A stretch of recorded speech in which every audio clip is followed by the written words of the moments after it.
Welcome to Israel Now News. I'm Rebecca Robert. And I'm Yochanan El Rome. In our top story, U.S. funding to the corrupt United Nations Relief and Works Agency has been permanently halted, and alternative organizations are being considered to take over humanitarian assistance to the Gaza Strip. Israel has provided extensive evidence proving that dozens of UNRWA employees participated in the Hamas massacre of more than 1,200 people on October 7th. Jerusalem also noted that 10% of UNRWA employees in Gaza are members of the Iranian-backed terror group and have allowed Hamas to store weapons in UN facilities. This revelation prompted some of UNRWA's biggest supporters to suspend funding to the Palestinian aid organization. David Satterfield, the U.S. Special Envoy for Middle East humanitarian issues, recently stated that Congress has made it clear that U.S. funding to UNRWA will stop. He said this is not a suspension, but a prohibition on providing further funding to the organization. Israeli and Saudi Arabian leaders continue to discuss the possibility of forming a regional peace accord that would involve Riyadh's recognition of the Jewish state.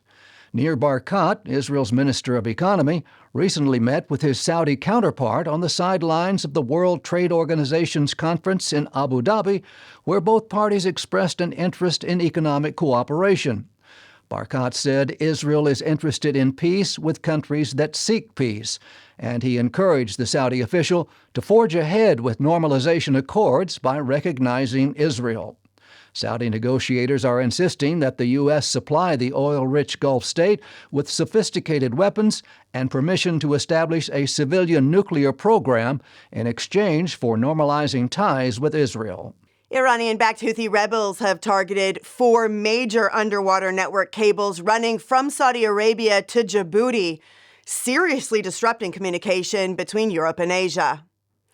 The terror group has wreaked havoc in the Red Sea, attacking international freighters, and Houthi pirates have blocked the strategic Hormuz and Bab el-Mandeb Straits, bringing international commerce to a grinding halt. The United States and Great Britain executed their 4th joint operation together against the terror group, pummeling dozens of sites inside of Yemen. The U.S. has launched near-daily strikes against the Houthis from the USS Dwight Eisenhower aircraft carrier, which is currently stationed in the Red Sea. A major Christian communications group has formally adopted the use of the biblical term for the historical Jewish heartland of Judea and Samaria, rejecting the mainstream term of West Bank, which holds a negative and misleading connotation. Troy Miller, the president and CEO of the National Religious Broadcasters, praised the initiative, saying the NRB opposes the use of the erroneous term West Bank to describe the biblical heartland of Israel, and he calls on its members to refer to the region by its historic name of Judea and Samaria. A resolution drafted by the Israel Allies Foundation, the Israel Guys, and Israel 365 was accepted by the NRB's 1,100-member organization, which has wide outreach to millions of Christians around the globe. Israel has thwarted an attempt by South Africa and Algeria to oust it from the African Union. Both countries also plan to lobby the 55 members of the African Union to cut ties with the Jewish state and declare it guilty of genocide in its war with Hamas in the Gaza Strip. Foreign Minister Israel Katz, President Isaac Herzog, and Prime Minister Benjamin Netanyahu intervened and personally appealed to dozens of African leaders. Their efforts were successful, and the referendum to evict Israel from the African Union failed last week. The majority of Israelis are opposed to the creation of a Palestinian state within the borders of Israel.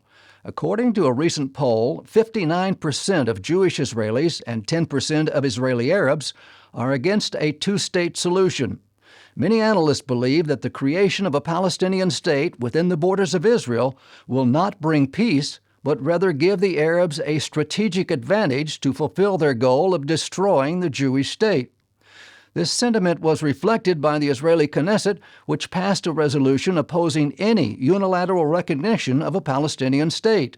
The vote was 99-11. Prime Minister Benjamin Netanyahu said the Knesset came together in an overwhelming majority against the attempt to impose on us the establishment of a Palestinian state, which would not only fail to bring peace, but would endanger the state of Israel. Many Gazan civilians are reportedly fed up with Hamas and are demanding that the corrupt leadership take responsibility for their suffering. While most of the residents of Gaza support the terror group and its massacre of 1,200 people in Israel on October 7th, opponents of Hamas have become more vocal. One opposition group called the Gaza Liberators Organization has been distributing leaflets calling on Arabs to rise up against the terror group. They've also staged public protests at great risk to their own safety. Hamas terrorists have opened fire on protesters, demanding that the terror group be held accountable for their suffering. One brave demonstrator called out terror leader Yahya Sinwar, saying, "You are the one killing us, not the Israeli military, but you."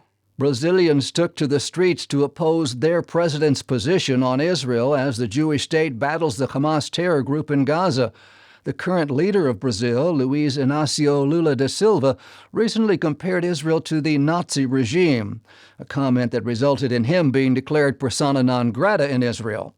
More than 1 million people turned out to demonstrate their solidarity with Israel. Many were seen carrying signs apologizing for their current president's anti-Israel statements. The former president of Brazil, Jair Bolsonaro, also attended the massive rally and showed his support for the Jewish state by waving the Israeli flag. The Hamas terror group and the defunct Palestinian Authority are negotiating the formation of a unity government to rule the Gaza Strip at the conclusion of the war. Jerusalem remains strongly opposed to PA control of the coastal enclave due to its continued support and incitement of terrorism.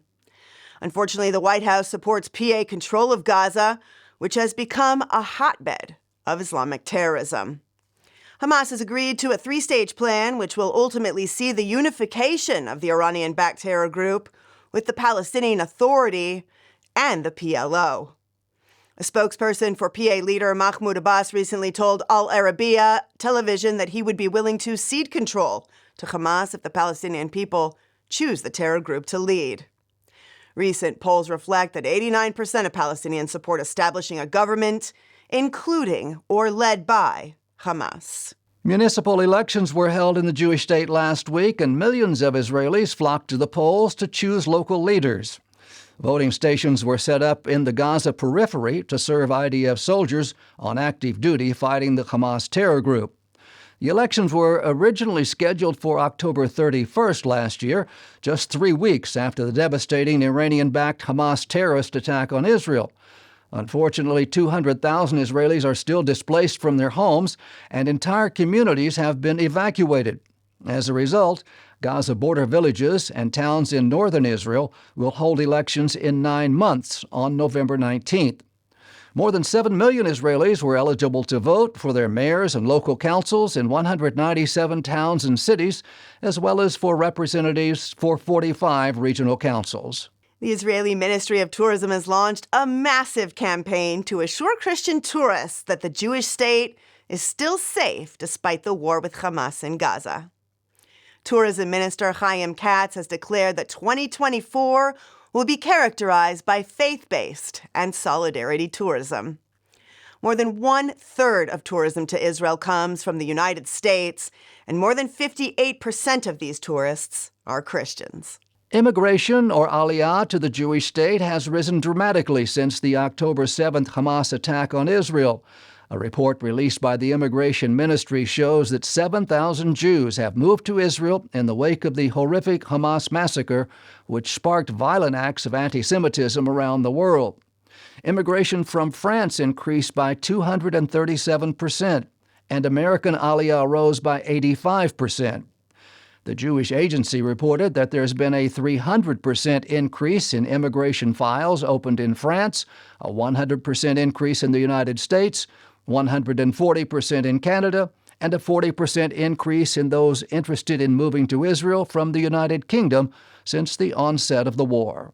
The Israel Museum has unveiled an extremely rare stone display box used for commerce in Jerusalem 2,000 years ago. The limestone receptacle was discovered completely intact during excavations at the City of David and has helped to shed light on commercial practices during the Second Temple period.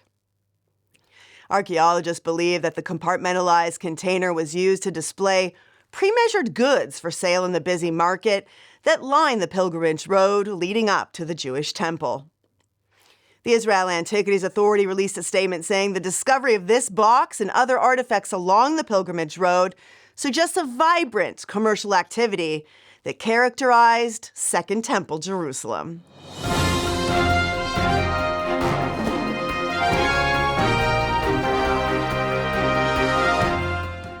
That concludes the news portion of our show. Stay tuned for Ask the Source with Josh Reinstein.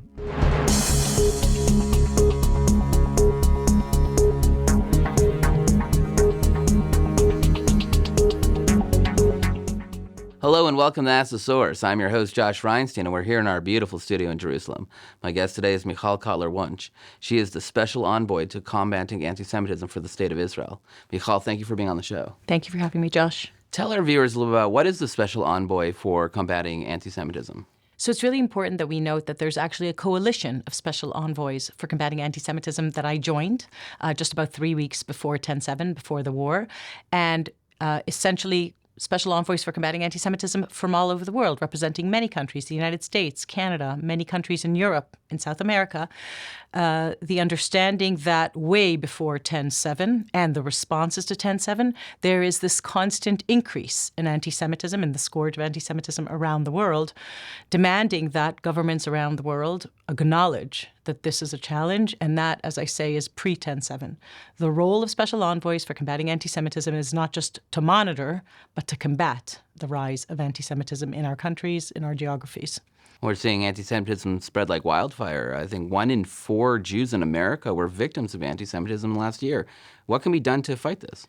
The first thing that we have to stop and recognize is the multiple masks that were removed on 10/7 in what has brought us to the situation. So you are now describing sort of the result of years of percolating below the radar or just a little bit above it of anti-Semitism that has run rampant in multiple spaces, what I would call multiple fronts of an unconventional war for public opinion that has demonized and delegitimized and applied double standards to the State of Israel, to the proverbial Jew among the nations, if you will, that has been seated on the docket of the accused.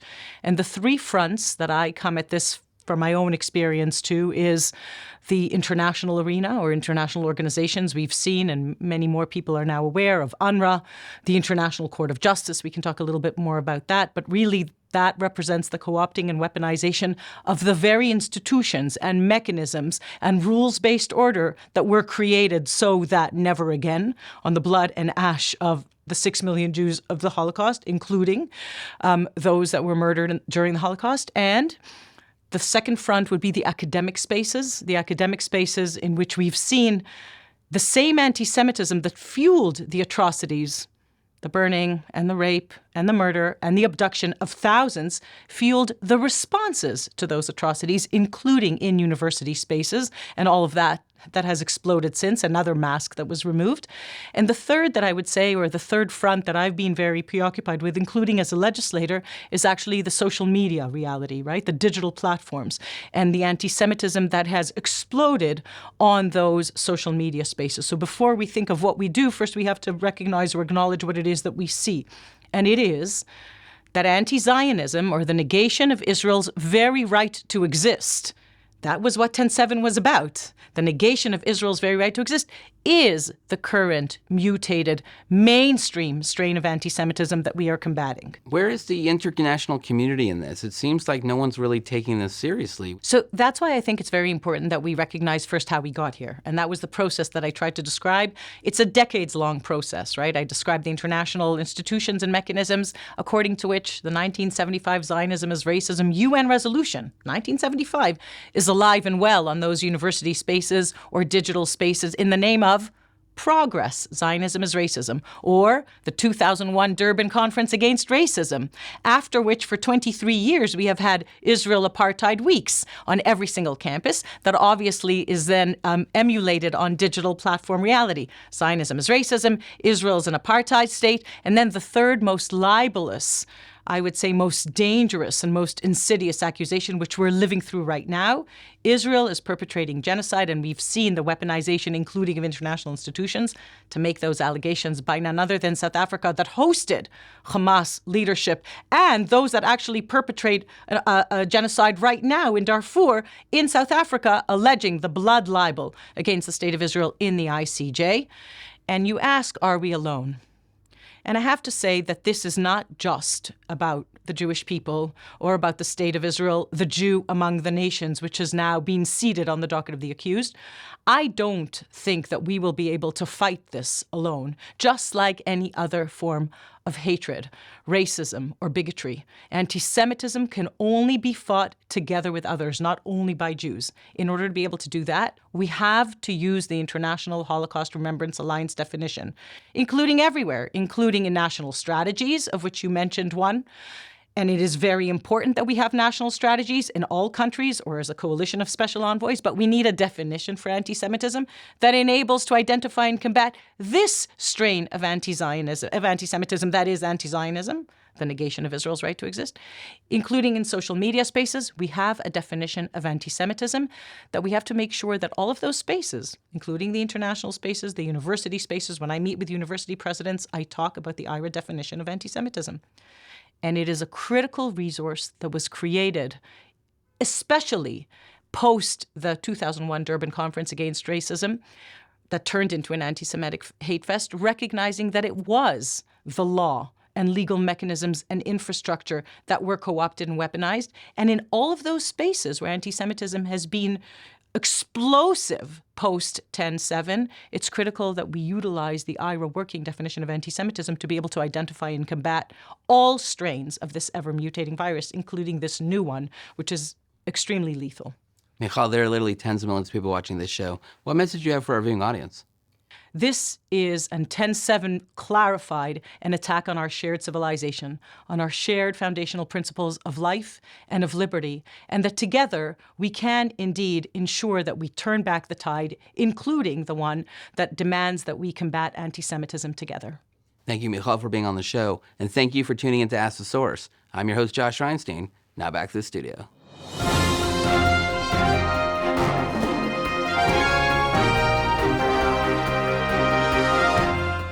And now, the truth from Zion.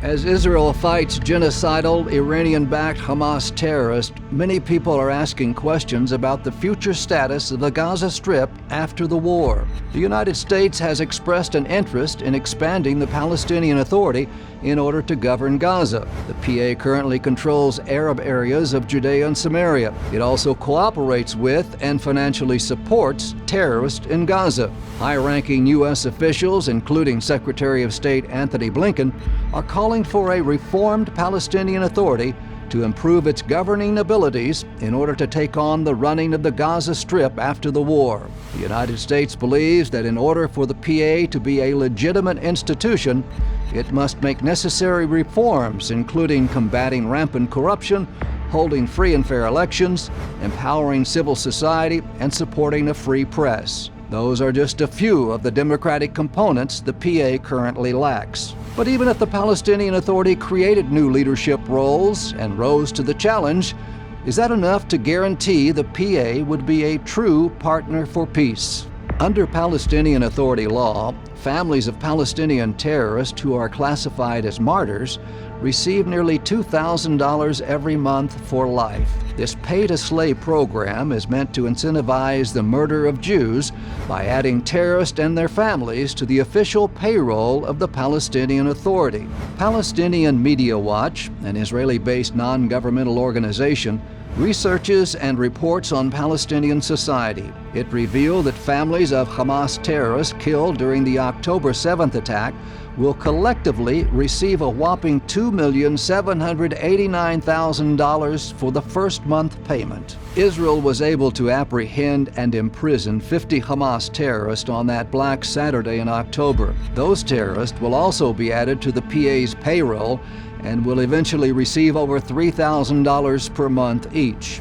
The Palestinian Authority not only celebrated the genocide committed on October 7th, but they paid the families of every terrorist who committed these atrocities. They are no partner for peace. In 2018, the United States Congress passed the Taylor Force Act. The legislation was designed to limit non-humanitarian U.S. aid to the Palestinian Authority until the PA ended its disgusting pay-to-slay program. So far, there's been no effort by the PA to end the reward payments to the terrorists and their families. This law has been ignored by the administration of President Joe Biden. So funds keep flowing from Washington to the PA. So how is it possible the Palestinian Authority could be the next governing body of Gaza when it incites hatred and pays their citizens to kill Jews? PA President Mahmoud Abbas publicly stated that European Jews in the Holocaust were killed for their, quote, social role and not their religion. He then outrageously suggested that 6 million Jews were killed in the Holocaust due to, quote, usury, money, and so on. These are classic anti-Semitic tropes that have emboldened anti-Semites to demonize Jews for centuries. The consequences are always violent and fatal. Just 1 month following these public declarations by Mahmoud Abbas, the October 7th massacre was launched. Legitimate concerns have also been raised regarding the Palestinian Authority's agenda and its involvement in perpetuating violence. It is obvious that Abbas's strategy is to fan the flames of conflict. The Palestinian Authority encourages the school system to teach their young students that Jews are Satan's helpers or that they are wolves and snakes. Another reference includes the idea that Jews are enemies of Muhammad, Moses, and even Jesus. Muslim terrorists are viewed as martyrs and role models in PA schools. All educational material ignores the two-state solution with Israel and Palestine living side by side in peace. Instead, it teaches that one day a Palestinian state will replace Israel. Pro-Hamas demonstrators and rioters took to the streets of PA cities and towns. Palestinians in Judea and Samaria have voiced their support for the October 7th slaughter of innocent Jewish men, women, and children. Terror attacks emanating from PA-controlled areas have been an almost daily occurrence. The international community is watching to see if the Palestinian Authority will revamp its educational system, abandon its support for terrorism and hateful rhetoric, choosing instead to embrace a policy of peaceful coexistence with Israel. The Palestinian Authority is clearly not committed to peace and the future stability of the region. It should be clear that allowing the Palestinian Authority to rule Gaza would be no better than Hamas.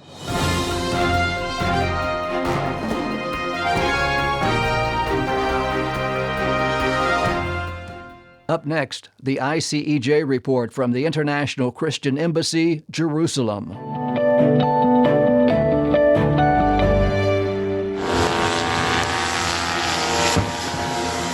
Dear friends, Israel is at war.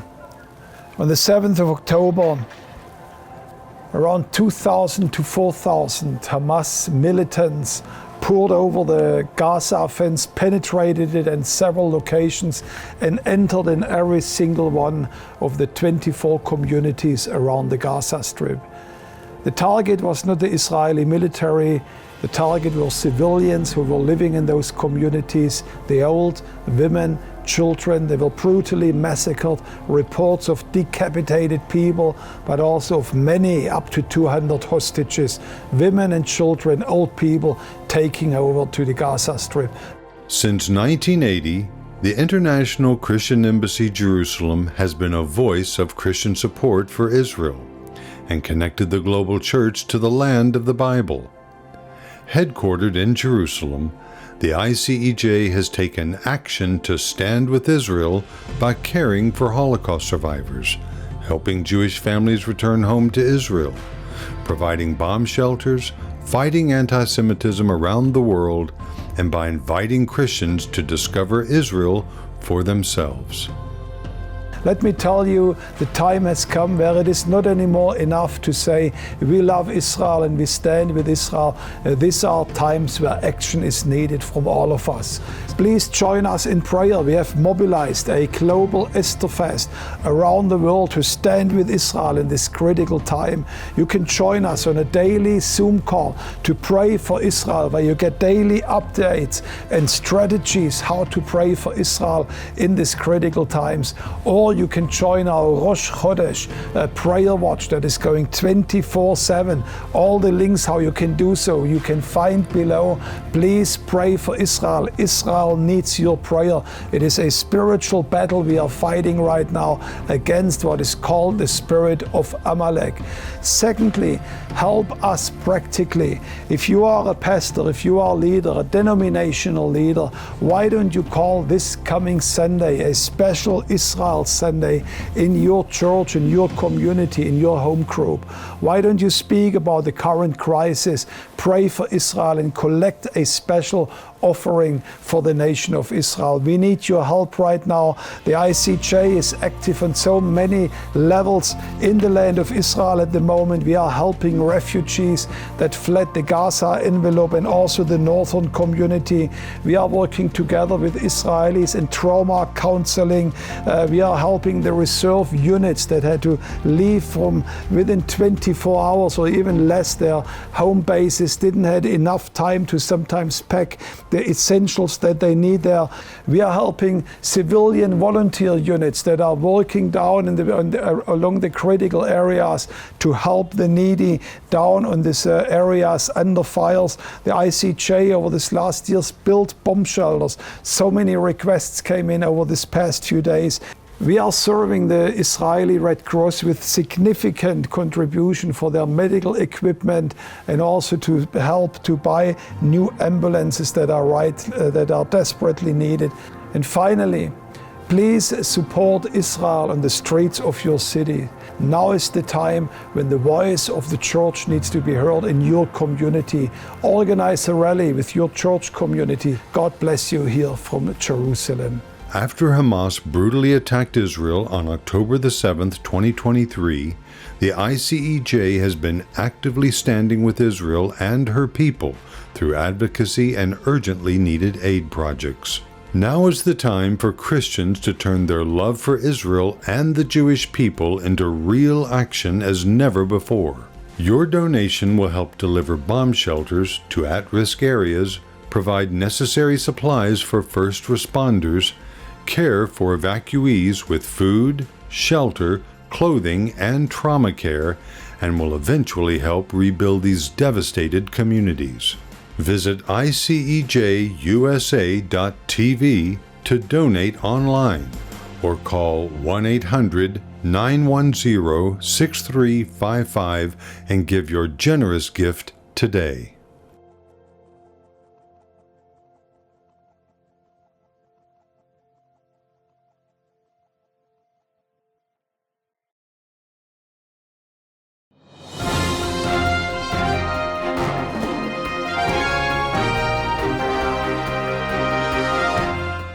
That's all for this edition of Israel Now News. I'm Rebecca Roberts. And I'm Yochanan El Rome, reporting from our studio in Jerusalem. Join us again next week for all of your Israel updates.